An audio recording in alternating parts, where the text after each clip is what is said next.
This is Justine Newbarth, writer of episode 908, Dr. Razmik Maier. You're listening to the Blacklist Exposed on Golden Spiral Media.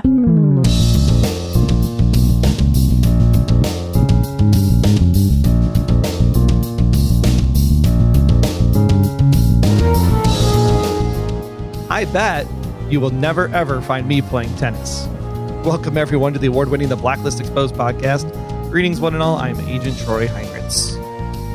I'm sure you'd look cute in your little shorts. And I'm Agent Aaron Peterson, and hell yeah, people will do almost anything to hide what they're ashamed of. Thanks for joining us yet again for number 168 on the Blacklist, Dr. Razmik Maier. Written by Justine Newbarth and directed by Avi Yabian. Show notes and other intel for this episode of The Blacklist Exposed can be found at theblacklistexposed.com. What if I wanted to wear a skirt? What do I have to wear shorts? Just saying. I want to thank you for giving everybody that visual that they're going to have to live with for the next week. Ugh. Oh my gosh. I'm going to go I have to go use the restroom right now because I'm going to throw up. Welcome back, everybody. This felt like the most Blacklist has been in season 9. It's the most Blacklist. The Blacklist is blacklisted in a while. All of Blacklist, yeah. Not all of Blacklist, but in this season, yeah. I'm with you. I thought this was a real good episode. It was real fun. It felt like the old days. You know what I mean? I'm not knocking anything. I'm just saying it felt like the old days. It felt like one of those episodes. Yes, it had mystery, intrigue. It had the, oh no, the Blacklister's doing this. And then, oh no, it's actually this other guy. And then you had real interesting development between Red and Dembe, where we thought, well, this will be like the whole season story. And then boom, answer, done. Blacklist has always moved on very quickly, as we've said over the years. And they moved pretty quickly on this one. I was kind of shocked. I just like how flippantly Dembe just answers him like, yeah, I did it. It made her happy. What? Like, that's how you answer a question. Holy crap. So for a while, I felt it's almost like John wrote this episode. And then I got to that and I'm like, well, John would never be that direct. Touche. Make fun of the man when he's not here. There you go. Yep. That's how you do it. That's how you roll. Love you, John. All right. Well, if you're new to the show, we go through some stuff from the episode before in our profiling question of the week. We then get into the case profile for this week and then take some thoughts from all of you, the listeners, in Special Agent Intel. And we asked last week, or really before Christmas, because we didn't really have a question after the Ressler flashback, but we wanted to know, will Red get revenge or forgive Dembe for his misdoings? Oh my goodness. 85% of you said he'll forgive. 15% of you said revenge. 15% of you want Dembe hurt. That's all I'm hearing, and shame on you. I think all I'm hearing is that Red loved Dembe more than Kaplan. And that's sad because Red knew Kaplan much longer. I always love that one. Shot her in the head and then it's like, man, I feel bad now that you're okay. Wait, what? You still shot her in the head. What does it feel bad? Like, this is the point where you just go, especially, well, we got to talk. Let's get together. We got to talk. Why would I ever talk to you? You shot me in the head. So I was actually a little concerned for Dembe at certain points, but you know, all that grief has made the man a little less violent. I mean, yeah, because I never would have expected him to just be like, get out. Pull over, go for a walk. I never want to see you again. That's not how Red operates. So here's the question for next week. Is Red justified in blaming Dembe? Now that you know what's up. Now that you know the truth, I guess. Do you think he's even justified? We'll come back to it ourselves, but I want to know what you guys thought. All right, it's a good one. I like that. A little pondering. Mm-hmm. Think about it. All right. Well, before some corporation tries to take us out, let's go ahead and get into this week's case profile.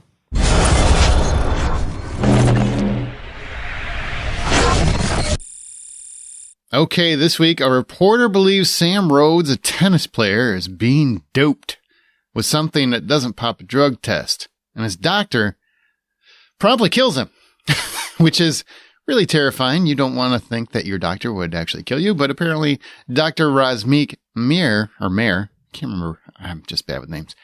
Was his doctor, and that's how he rolls. That's how he does things. Initially, this case is brought to us from Red, and he asserts that the Boswell Syndicate plays Maier significantly for insider information on sports stars and perhaps even murders a few of them to bring up their margins, but they have nothing to do with this. We find out throughout the episode. And also, I do want to point out, again, I see no benefit to Red in this episode. Am I wrong in that? Correct. Yeah. So the Boswell Syndicate probably had a benefit for Red, but then when it doesn't become the Boswell Syndicate that's behind the whole thing, then you're kind of going, well, what was the purpose or what was the point? Unless it was to get the Boswell Syndicate in his pocket because the sports director company was taking out people that the Boswell Syndicate didn't want people taken out. And so by Red putting him on the case, that gets the Boswell Syndicate back into Red's pocket, potentially. That's the only thing I could come up with. Yeah. I mean, it's a weird conundrum because for 8 years, we've had nonstop cases benefit Red. And most of the season, the cases have not. So but then again, it's a new iteration of the show. They keep saying it's a new version of the show, yet it really still seems very focused on Liz. It's true.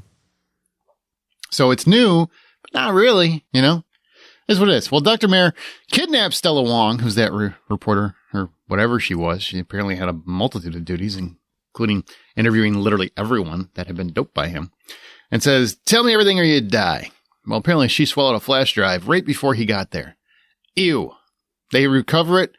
Aram gives us a fun science lesson that stomach acid and battery acid are close. Again, ew. But good to know. I'm going to never swallow. If I swallow a flash drive, I'll make sure to wrap it in foil or something. Wait, that sounds even more dangerous.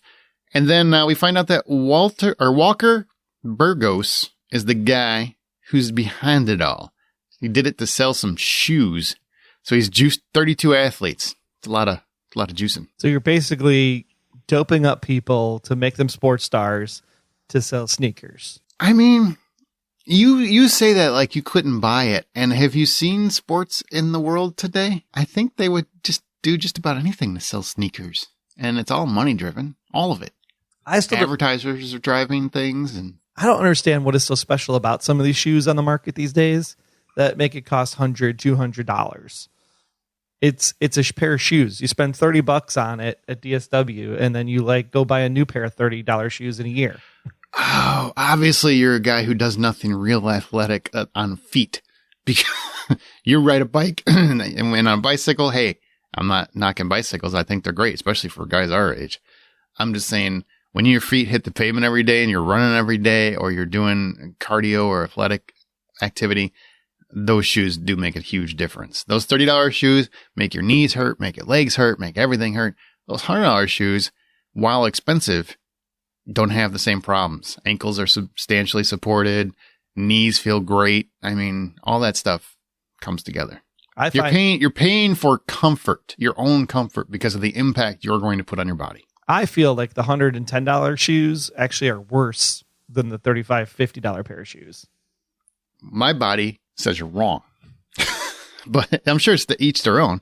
But again, your activity is on bicycles. Like you ride bicycles a lot. I don't know if it really matters to you. I mean, if you wear it, get a $30 pair of tennis shoes, is it really going to make a difference if that's what you're using when you're on your bicycle?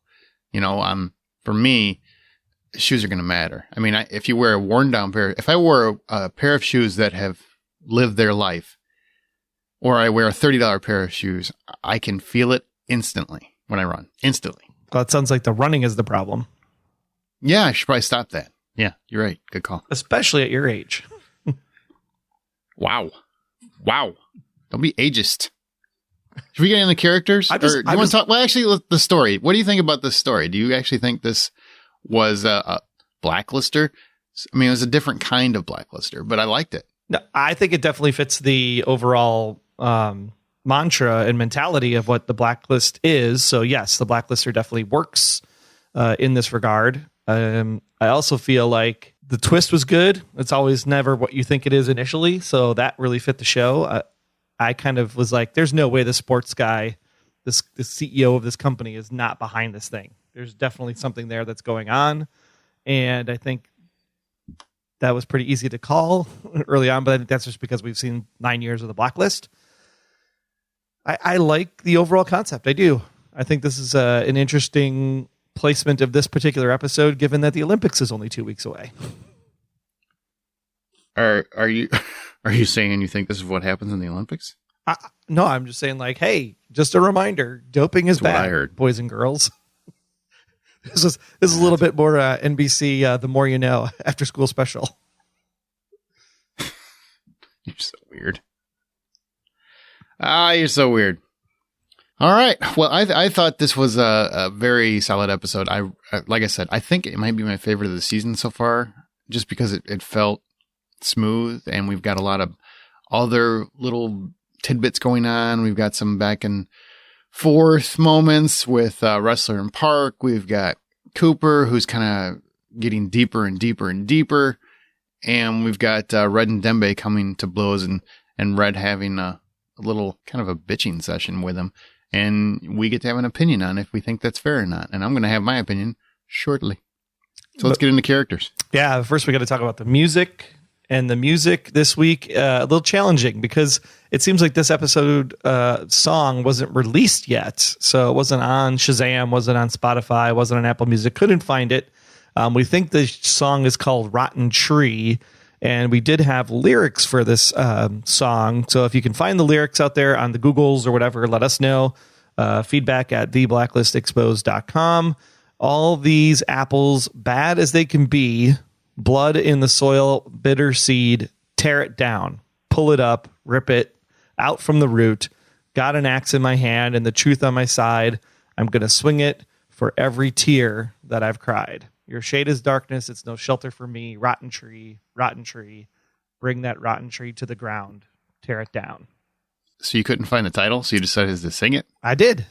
In spoken word? In spoken word poetry. I feel like the whole time you should have added to it like, oh, these apples, bad as they could be. You know, like beating up poets. It's a great song too. I went to go add it right away, and I'm like, I can't find it anywhere. So kind of bummed you didn't sing it, brother. I think you should have put a little oomph in it. It's a little early for song. I went with Sure verse instead. We're recording this so early today. Oh my God. I can't. The sun is not up, people. That's how early it is. It is not up. Well, you can't find this song just yet on the playlist, but you can find all the other great music for the Blacklist over at the website, theblacklistexposed.com.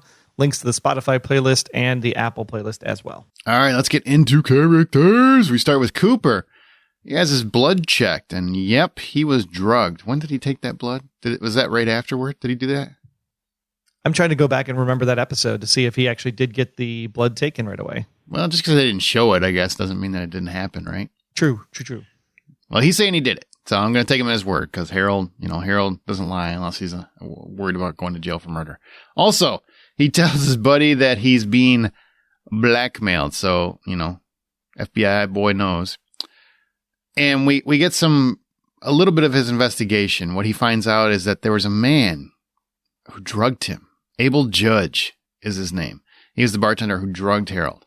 And Harold eventually does find him before the end of the episode, and he's dead. Again, another dead man.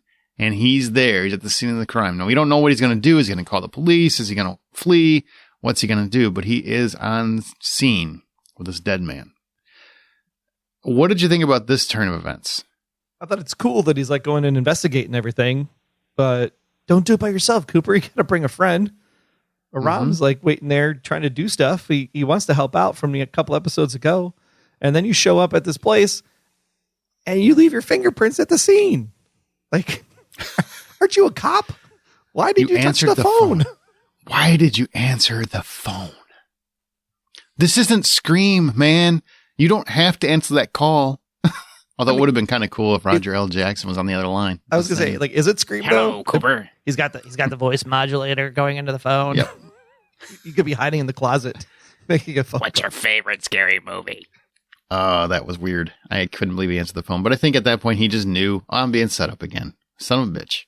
So, congratulations, Harold. Now you have the blood of two men on your hands.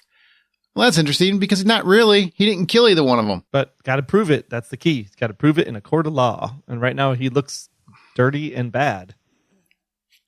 He does. His DNA is at the scene. Yep. He looks like he's the culprit. Which means at some point in time, he's going to have to come to Red and be like, hey, Red, how am I going to get out of this? And then he's going to owe a debt to Red, just like everybody else does. Yeah, which is a problem. It's kind of a problem. Well, Ressler, apparently his cemetery visit was right before this episode. So now we have a timeline, because that was one thing we talked about last week. It was really hard to establish when that happened. Now you know, right before this episode. That's what he was doing on his personal day. Because he came to this episode clean shaven. That's your exhortation? No, because she said, how was the cemetery? They referenced the cemetery several times. In the last episode, he was at the cemetery. Do you? Because it seemed like you didn't. I just made sure you were paying attention. I was paying attention. I was. And he admits he's weaning himself off. But then again, he's rummaging Says through every grieving drug addict ever. True. And then he's rummaging through grieving parents' medicine cabinets and tries to steal a dead person's script pad. But yeah, he's trying to wean himself off. He's definitely in addict mode. And has a little blow up with Park, which, I'll talk about Park in a second because I was actually kind of impressed with that one. But he does, by the end of the episode, he asks Park not to give up on him and handcuffs himself in his office. Do you like this arc? Because we're going back to the drug addict arc. Do you think this is working? Because I know we were all worried it was going to come back here, but I don't think this is necessarily done in a way that annoys me. I actually think it's okay. It's decent. Yeah, I think you were worried about it going back here because you said I sure was. We don't need a addiction storyline. That's we. When this is what you do to me all the time. Well, we usually think, I'm like, well, who's we? Oh, you got it. Well, now I'm playing your card. I think it's good that it came back up because I felt like it was kind of a throwaway. When was that, season 2? When we were introduced to it originally, and yes, I think it's good so far. It's what a person would go to if they were previously an addict in a state of depression when their love of their life passes away. It makes sense. I understand the concept behind it. I can understand how it also impacts the job, and it gives you interesting storylines, like you said, like this one between very Park understandable, very him. relatable. Like, I think it's definitely what Dembe, how's this going to affect Aram when they find out.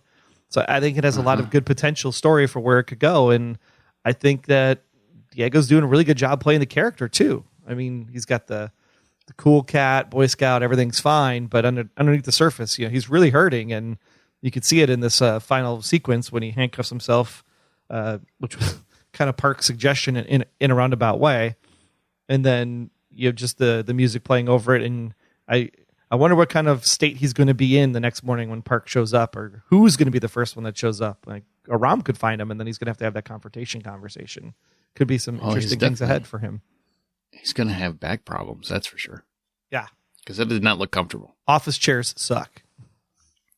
And when he first did it, I'm like, oh, is Ressler about to do some S&M stuff in the office? What's going on here? And then, addict. Got it. Thought I was going to get really interesting for a second. Well, I guess that's a question, right? Is there any kind of romantic feelings going on between Ressler and Park? Because no, I think it's just friends. It's just a friend partner thing. Yeah, I think it's just like she it was cares because her mom was an addict. Just like it was a friend partner thing with Liz for 8 come seasons. on. I mean, yeah, if she gets divorced, sure, but I don't need everybody to hook up. Just like it was a friend partner thing with Samar. There's a good chance Park gets separated and humps one of them. I get it. It can happen. Or a ramen her hook up. I don't know. I mean, I just don't want it to happen. I think she has the potential to be a great character, and I just don't want that to be a factor. Romantic relationships in the office and with the characters, I just don't want it. Ressler's already had a couple of them. Stop bumping uglies with the office, man. I'm saying, like, I don't want this to happen. I'm just saying Ressler has kind of a MO, like, hey, be my friend, hang out with me, be my partner. I just don't want, and then just because be my partner. Just because he does, yes, I understand that, but I just, God, I would be so irritated. I'll be honest. I'm like, just because there's a female in the office doesn't mean that she has to hook up with someone. I just don't like that. And I feel like let's show that we can just be friends. How about let's show that we can be powerful friends, we can be close friends, and that's it. You know, we don't have to one Harry Met Sally this. Just let it happen. Just let it be friends. I would be great with that. And I think that's where they should stay. I don't think they should push any romantic relationship. Ressler can go find a girlfriend somewhere else. So what I heard you say is that you said Billy Crystal was wrong. I think Billy Crystal hasn't evolved with the times because the times have definitely grown. I think people are much more relatable and available to male-female friendships than they ever were. I would agree. Does one of them usually maybe have, some hidden feelings? Maybe, but suck it up. And I like Park. I really do. I love her performance, and I think the character has a lot of potential. I just hope we get to it. And speaking of, and what's great about Park is that as we move into her, we're like, do we really need the Park backstory of Alaska? Do we really need to know that her mom was a drug addict? And I think that it's really great that they're moving into this storyline because it allows that one episode from last year to actually impact the show and have it have a purpose. So I love that she's the one that's calling him to task. I love that she's explaining like what an addict really does and how she's dealt with this before. So I think this really gives Laura a lot to play with in the character in this season. Absolutely. And she is like, I think anytime you're a new character, the audience takes a while to warm up to you, or you're hot and cold or whatever. I think she has risen to the occasion whenever the character has been written to rise to the occasion. And this particular episode, I think, might be my favorite moment of hers because I really loved her outburst on Ressler. I thought it was legit. It felt real. And it was honest. You have 1,000 explanations, but not one for why you're a dick. I think that's a great line. I thought it was a fantastic speech. She gave a great performance, and that's the kind of performance I want to see more. Like that's the kind of writing I want to see more of for her, because I just feel like she's so criminally underwritten, and I know several of the characters are.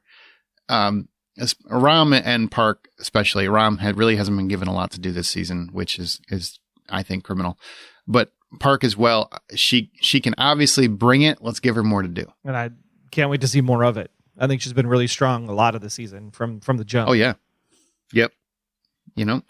Husband, not as much, but she's done great. Definitely not the husband. She's done great.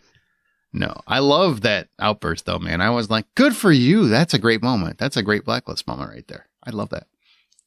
He's trying to save the guy's life. It's like, what are you doing? Put that back.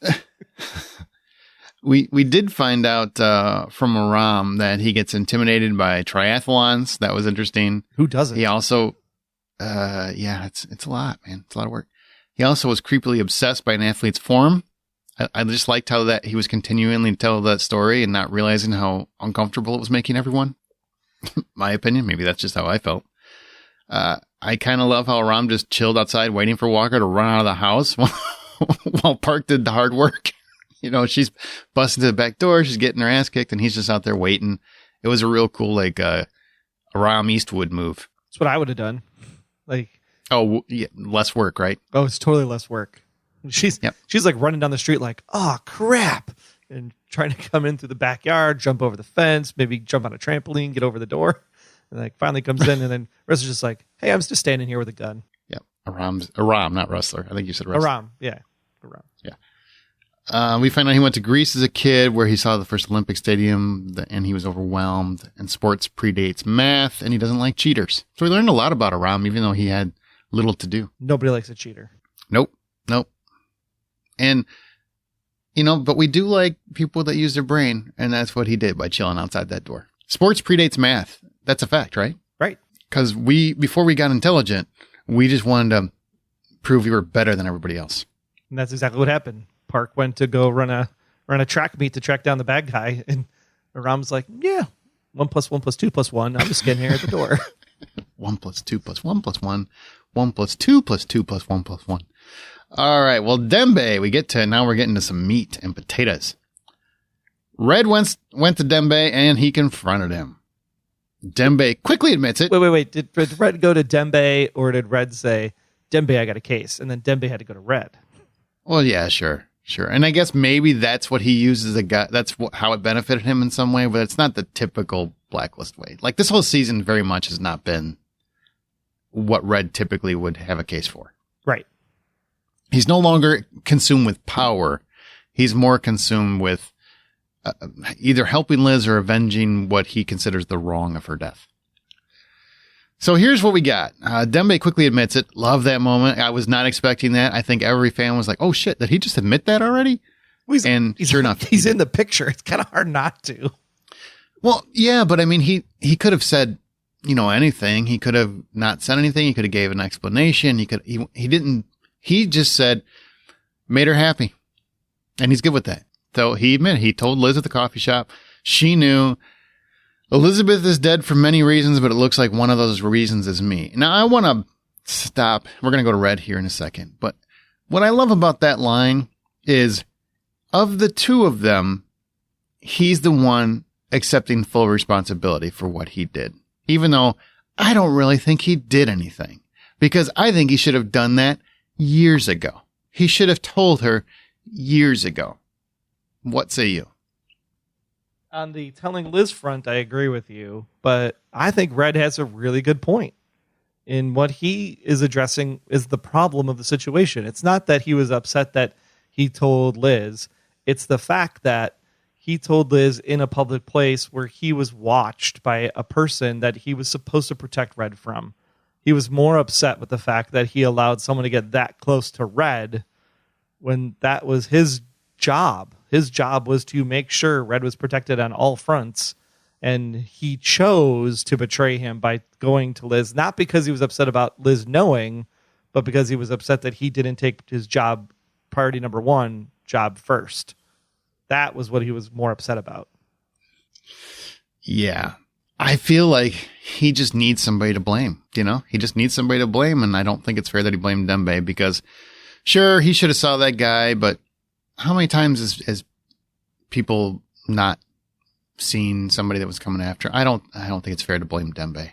Look, everybody makes mistakes, and you just put the weight of the world on him, on his shoulders, because you're mad that he told her the secret you should have told her 8 years ago. Sorry, I'm just not going to jump on that wagon. I know everybody loves Red, and they're going to jump on that and defend him. And like you said, you got a reason. I say, shut up. Just shut up. I'm tired of hearing you whine and bitch about it. You should have told her a long time ago. She's dead because of you. Period. And stop. Sure, Liz shouldn't have went to them and da-da-da-da. Liz wouldn't have done all those things if you just would have told her from the beginning. You were wrong in how you handled it. It's your fault she's dead. Period. Well, and Dembe calls him to task on that. Dembe says, she's dead for many reasons, and I'm one of them. So he's saying it's not just my fault, yo. I like that. I love that because he takes responsibility. Red does not. Red at no point to say, I shouldn't have handled it that way. I think this would have been a prime moment to show me growth for Red, because that was a moment where I think he could have been, instead of making Dembe feel worse than he probably already has about Liz's death, because I'm sure he already feels like he should have done something to stop it. Now you put this on his lap and basically blame him for it. Now you've got your closest friend blaming you for his daughter's death. And I just think it was a growing moment. He could have shown growth, and he could have said, you know what? I understand why you did what you did. I do. This is on me the whole time. It kind of changed the way that we all expected it was going to go, and go for a growth moment instead. And we didn't get it. And instead we have the same character who hasn't done anything except be angry because they screwed up, and they can't admit that they screwed up. I disagree though, because Red... Well, that's fine. That's what a podcast is for, man. Disagree. Because Red, any other betrayal of this level, Red would have killed the person on the spot, hands down. Betrayal? Again, betrayal. It's not about Liz. Liz knowing, Dembe choosing to tell Liz instead of Red telling Liz. It's the MacGuffin. The problem that Red has... And it's you have no business telling my truth. And I understand that aspect of it. No, it's not even that. It's not even that you don't have any business telling my truth. It's you chose to do something that wasn't protecting me, watching my back, being by my side. Because when I'm doing things, your job is to watch the shadows. But because you chose and made a choice to do something of your own accord, you weren't watching the shadows. That's what he's mad about. He's mad about the fact that Van Dyke was that close and Van Dyke could have killed Red. It's not that he's worried about killing Liz. He's worried about that Van Dyke could have killed Red. Come on. He's using that, but he's not mad about that. He's mad about Liz. That's all he's mad about. I mean, it's not about him. He's just using that to illustrate the point that you didn't have my back like you were supposed to because you were doing something that wasn't your place to do, quote unquote, even though you should have done it years ago, Red. Sorry. So how about this? I will concede that Red is right in that aspect of it, but overall, it's still his fault. Oh, for sure, it's his fault. That's a given. Yeah. Like the whole Liz, so I just don't like the pack your bags, Dembe. Pack your bags. We're going on a guilt trip. I just don't like that. And Dembe didn't even take it that way. Dembe was like, "Okay, I'm out of the car. See ya." Yeah, I love that. I love how Dembe handles everything in this episode. Very cool and nonchalant. He's like, man, I guess one of those reasons is me. But he also is not letting Red off the hook, which is what I felt like Red's conversation with him was him trying to do, is to have someone to blame other than himself. And I'm sorry, Dembe missed a window. Sure. Is he responsible? Absolutely not. For Liz's death. Because Liz wouldn't have been there if it wasn't for Red. Liz wouldn't have been on the street if like all of those things are factors of Red's stupid plan that made zero sense when he could have just put her in hiding or something. Yeah. That special little island that nobody knows about. Go there. There you go. Lord. But I think Dembe's response to this actually is spot on because we still don't know why they fell out in the first place. Like this could be why they fell out, but this just happened. So what is it that they actually fell out apart over the last 2 years? That's the interesting thing that we still have to find out about. Because Dembe's pretty much been like, dude, we're already like split and done. I work for the FBI. I'm out of here. Pull up on this corner over here. It's a little nicer than the one back there. Right. Now, do you think this whole search is a little absurd at this point? Should we be moving on from it? We should be moving on from anything related to Liz. She died last year. She's off the show. Yeah. But I feel like this is a stretch. Well, it's a good storyline, though, so that you can actually have conflict between Red and Dembe, and that could be a good story. The question is we need more of the story. So what are we going to get over the next 14 episodes as the season plays out? Because we thought this was going to be the mystery. What was in the envelope? Who touched the envelope? What happened to the envelope? And now that we have that answer... We know what's in the envelope. Yeah, but I mean that's like the thing we were thinking, before the holiday. Like this is going to be the driving force of the season. Now we have the answer, so now we're back to okay, what happened over 2 years? Which means we're still going to talk about Liz for another 14 episodes. Hang on, let me fill in some blanks here. So he got the phone from Van Dyke, who shot Elizabeth. He's never asked any questions about what happened that night, which is what you were there. You saw what happened. My God, this is just so weird. Gives the phone to Tadashi to hack and gets the GPS history and to see if there's more to the story. Mirza doesn't want Red to open the envelope. Why is she so worried about it? There's a point where I'm like, does she have something to do with how Van Dyke found him? I mean, is that, I guess that's possible. She begs him to please let it go. He doesn't. She leaves him. For a character, I do want to say, for a character that did very, very little thus far, like she's had very little screen time, I thought she had quite the impact here. Yeah, because Mirza and Red are together. Like, they're the lovers, right? Weech is right, just but we the didn't bodyguard. have it's a new relationship that hasn't really been explored at all. And most of what happens came in this episode, and she still, I think, nailed it. So I think that's very difficult to do in such a short period of time and did a great job. Well, I think she nailed it because it's not a short period of time. They've been together probably for like a year and a half. You just didn't see it. Sure. But we did. But I'm saying it's hard to convey that to the audience and make us feel that. Like for a relationship we haven't seen or been part of, it's hard for us to have an emotional attachment. And I think they did do that. That's what I'm saying. It's a compliment, man. I guess it's a fair statement. But I guess for me, it's like I wouldn't have expected her to act it anywhere differently because they've been together for so long. Well, sure. Yeah. I'm just saying, but we felt it, or I felt it. I don't know about you, but I felt it. I was emotionally invested in this relationship that has been like 3 seconds of screen time, feels like. Yeah, she truly loved him, and he obviously loved her because he flew her favorite chef, all the way across the world to cook a dinner for her. Absolutely. But at the same time, it's like he loves his daughter, and because of that, he's going to do everything he can to avenge her death.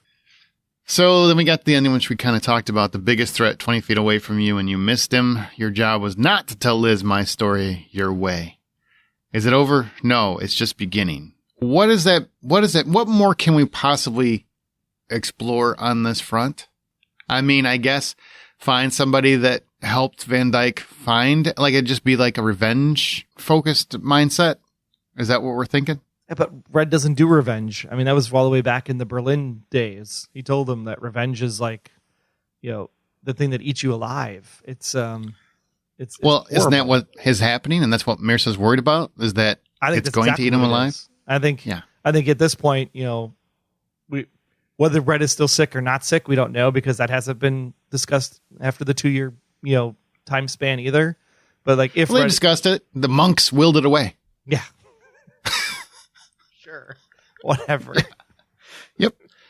A lot, and now feel good, feel right. So we don't know if he's still, got an illness or whatever, if it could relapse or what have you. And because of that, I think it could be hey, I'm dying, I don't care. Like, let's just go up in a blaze of glory kind of mentality for Red. And that's a different angle for the character, which would be interesting to explore. I just don't know if there's enough there to keep it going for 14 episodes to yet another season. I mean, yeah, I just, it's very difficult. I feel like, yes, I really like this episode. I thought it was good. On the same token, I'm done with this plot. Like, let's move on. You said the show is new. I understand the characters have been dealing with the loss of Liz. On the same token, the show is not moving on from it. Right. The show is still grieving. Still. And it's been, what episode is this? 9 of the season? 8. That's a long time to go without having an episode that wasn't kind of focused on her. You know what I mean? True. She's not a character on the show, but I feel like she hasn't been gone at all. It honestly feels like those episodes where last season where she was out for a little bit. Same feeling. Same feeling. 100% agree. And it's, I want some episodes where Liz isn't even mentioned. But what I love Maybe about even Agnes isn't even mentioned. I don't know. What I love about this episode, though, and this whole thing, it answers a lot of the questions we had coming out of the finale at the end of season 8. Like, how did Van Dyke get there? Like, sure. How did Liz actually know the answer? And now we know that, yes, she did know the answer. And so I think that's a really great thing that they've put that in the show so that we can definitively put all that to bed. But now let's put it to bed. I mean, there's got to be other things that can make Red angry, right? This isn't the only thing there. I mean, you've got Agnes. I'm sure her middle name's going to be Bait at some point. Let's put it to bed. We don't need to talk about Agnes either. Because what's his name? What was the big bad from last season? I'm having a blank. Townsend, thank you. Townsend knew the secret, and he had to tell somebody. I'm sure he at least told Van Dyke, who probably told his, cousin or something. So somebody out there knows the truth. So let's go get revenge on them for using it to wage war on Red or something. Yeah, exactly. Let's shake it up that way. Like I said this season should have been like Velov. Right, Velov was the Russian agent that was chasing Katerina all those years. Yes. And then when Velov's daughter or son or whoever you want to call finds out that their parent was died for this thing that they've been doing their whole lives, they become the big bad, and then it's like their secret agency that's coming after Red, and Red's got to take them down to find who the big bad is. Like, that's compelling because it's still part of the mystery, but it moves on from something.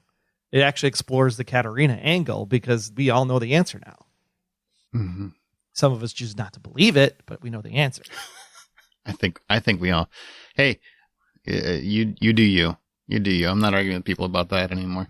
So it is what it is. I'm kind of, unlike the show, moving forward. You chose to kill her. You chose to say that the character's dead. So let's, like most people, once they're dead, we think about them for a couple weeks and then we move on. Or is that just me? Well, we have one more week to think about him, and then we'll take another break. So maybe after the Olympics, it goes forward. That's how we roll. All right. Well, I want to take a quick second to say thank you. We've got a little bit more show left. To those of you that are supporting the show by going to Patreon, that's Patreon, that's patreon.com/theblacklistgsm. Special big thanks to our honorary blacklister, Patricia. Also special shout out to our task force members, Judy, Matt, Karen, Marilyn, Ryan, Cindy, James, Jens, Justin, Lacey, Ari, and Johnny, all official task force members. All of these people receive cool gifts from us, and you can get a cool gift as well for donating at the $20 level or higher. You want a cool t-shirt or coffee mug? Maybe a picture of Troy in his little tennis skirt. We can maybe make that happen. Come on. You know you do. You don't have to stay at the $20 level forever, just a few months to get the cool gifts. And again, we're putting out the episode early for all the $5 patrons. Everybody else gets it the next day.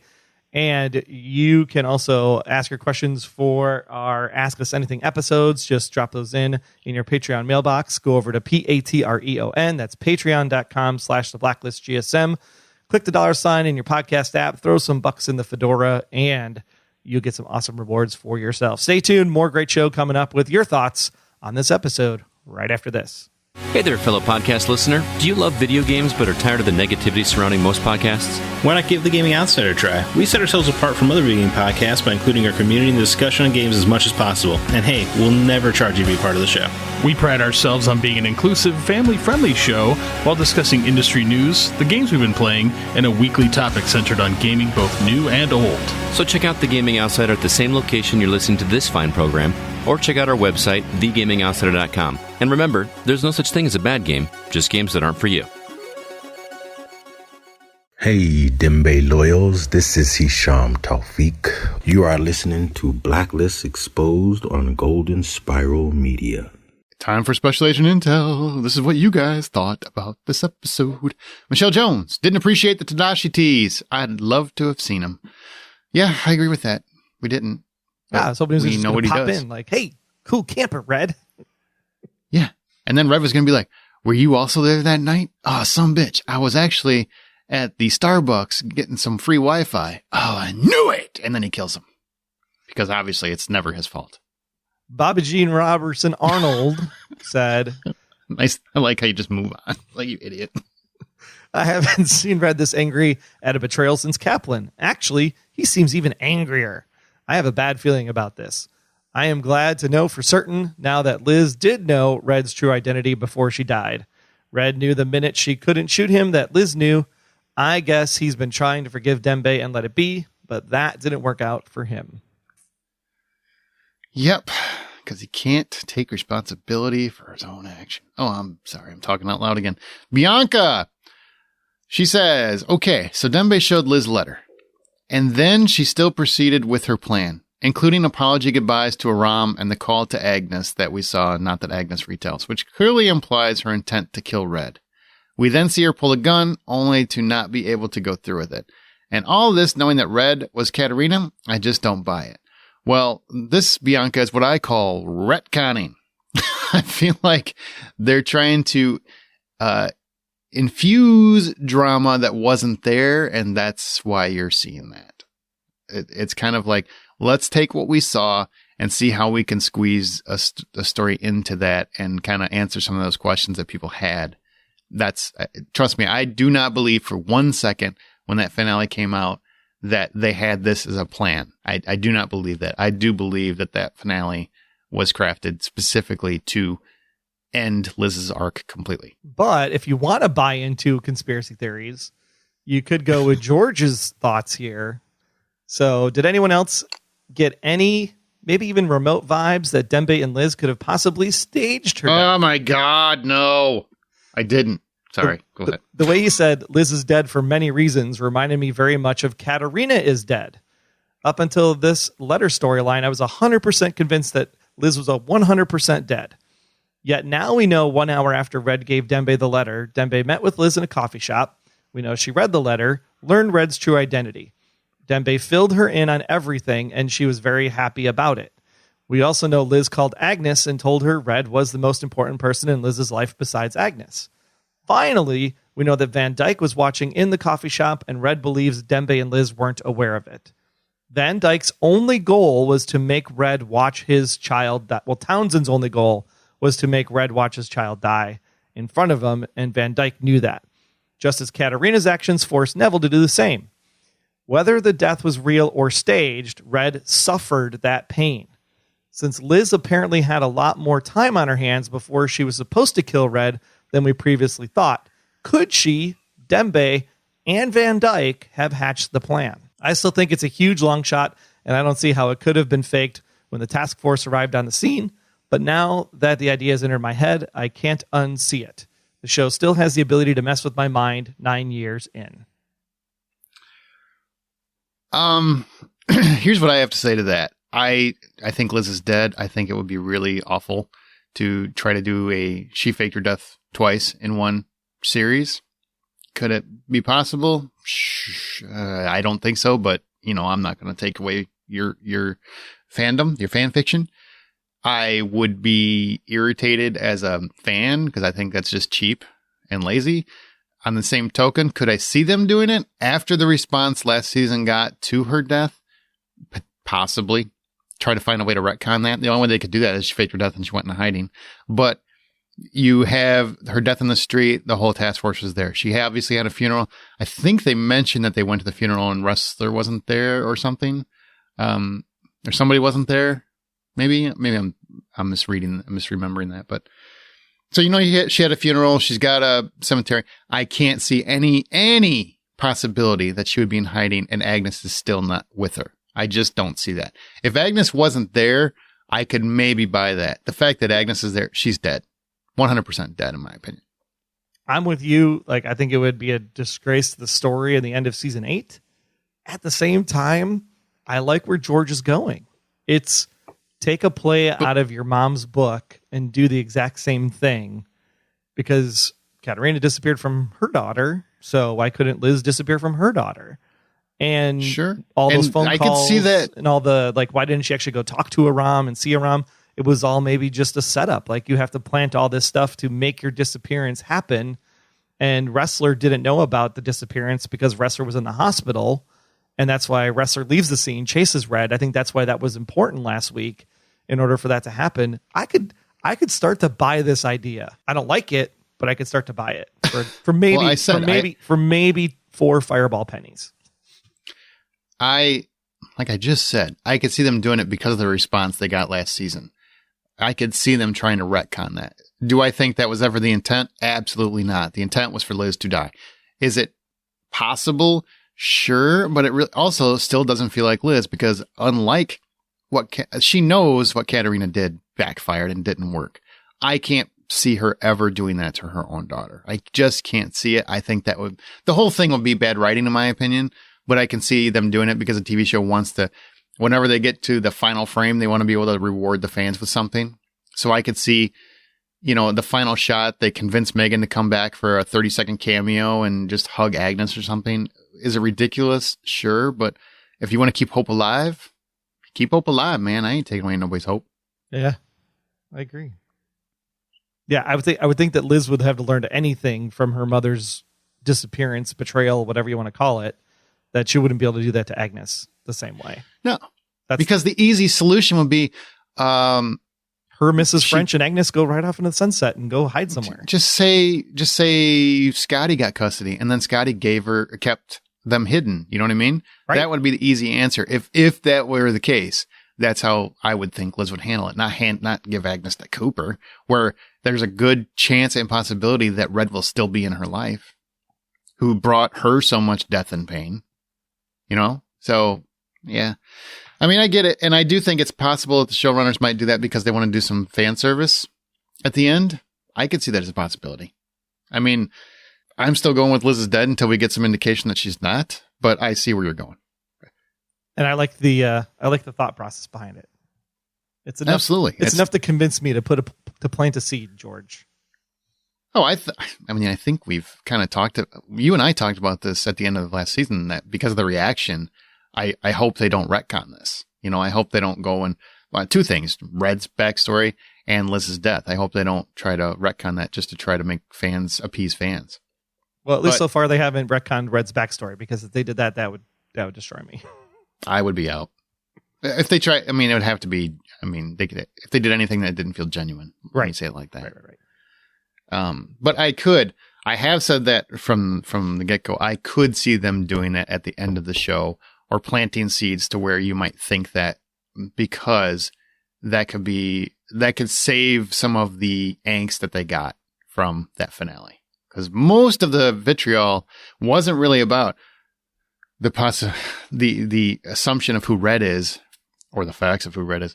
It was about killing Liz off in that moment. Because why did it have to go? Because it was kind of unnecessary show wise. So other than the fact that the actress left. Right.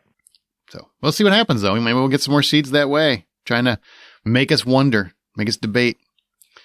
Well, that concludes this discussion. So now is the time to recommend the Blacklist to your friend, your enemy, or your neighbor. And please do also recommend they listen and subscribe to the Blacklist Exposed podcast. And all the case profiles can be found at theblacklistexposed.com and everywhere great podcasts can be found. One more episode coming up next week before the Olympic break. So make sure you come on back. You can follow me on Twitter at Troy Heinrichs. He's over at Aaron Smirks. And together we are at the Blacklist GSM. And just let us know how you're feeling so far about these first 9 episodes when you include next week's episode. Are you liking season 9 so far? What's your thoughts? Where are you at? Whoop, whoop. Pretty excited. I'm interested to see what you guys think. Big thanks for listening. Don't forget to answer our profiling question. Is Red justified in blaming Dembe? It's a great speech. It's a great scene. It is. It's very sad. And apparently they're just chilling. She's just reading this whole thing at the coffee shop going, oh, snap. Now it all makes sense. Hey, Townsend, you getting this? We got to fake my death. He was already dead at that point, man. So dead. And apparently Van Dyke and his shaggy hair are just hiding in a closet somewhere, taking pictures. Right. And nobody notices this. It's coming out of the bathroom or the broom closet over in the corner of the restaurant. George, you're selling me more because I'm like, how do you miss that? How do you miss this guy with the long hair just over there? Who knows? All right. That's going to do it. Take care, guys. All right. See you next week. Until next time, I'm Agent Troy Heinrichs. That's at Troy Heinrichs on Twitter. And if you want to learn more about me, just visit, about.me/Troy Heinrichs.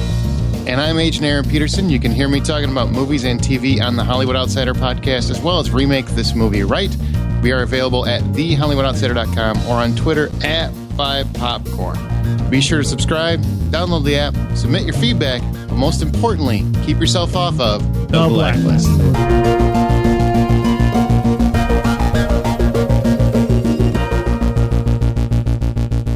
The Blacklist Exposed is a Golden Spiral Media production. Find more of our great podcasts at goldenspiralmedia.com/podcasts.